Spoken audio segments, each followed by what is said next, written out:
कालच आपल्या अर्थमंत्र्यांनी बजेट सादर केलं देशाचं. तर मी ते पूर्ण मन लावून ऐकलं कालचं बजेट. तर मला पहिल्यापासूनच इकॉनॉमिक्समध्ये इंटरेस्ट होता. म्हणजे आपल्या बँक कशा वर्क करतात, किंवा बजेट म्हणजे काय, देशाचं GDP म्हणजे काय, किंवा फिस्कल डिफिसिट म्हणजे काय, RBIची मॉनिटरी पॉलिसी म्हणजे काय. तर मी हे पुस्तक मागवलं होतं अच्युत गोडबोले यांचं अर्थात, हे समजून घेण्यासाठी सगळं.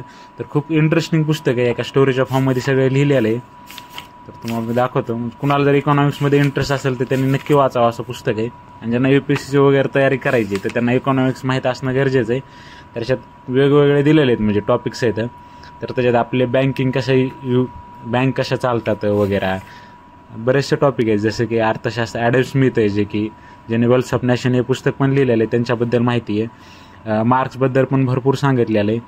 किंवा पुन्हा सगळे RBIची मॉनिटरी पॉलिसी वगैरे त्या गोष्टी पण दिलेल्या आहेत.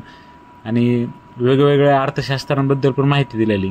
जे अर्थशास्त्र होऊन गेले अभिजित बॅनर्जी असतील किंवा, आणि ह्याच्यात इंटरेस्टिंग टॉपिक आहे, मला खूप आवडलेला ग्रेट डिप्रेशन, जे 1929च्या आसपास आलेला अमेरिकेत. तर तो पण खूप इंटरेस्टिंग टॉपिक आहे. तर कुणाला समजा इकॉनॉमिक्समध्ये इंटरेस्ट असेल तर हे पुस्तक वाचू शकतात. हे वाचल्यानंतर तुम्हाला बजेटबद्दल वगैरे ह्या सगळ्या गोष्टी कळून जातील, बँक्स कसं वर्क करतात किंवा RBI कसं वर्क करते. तर तुम्ही वाचा, असं सजेशन आहे माझं.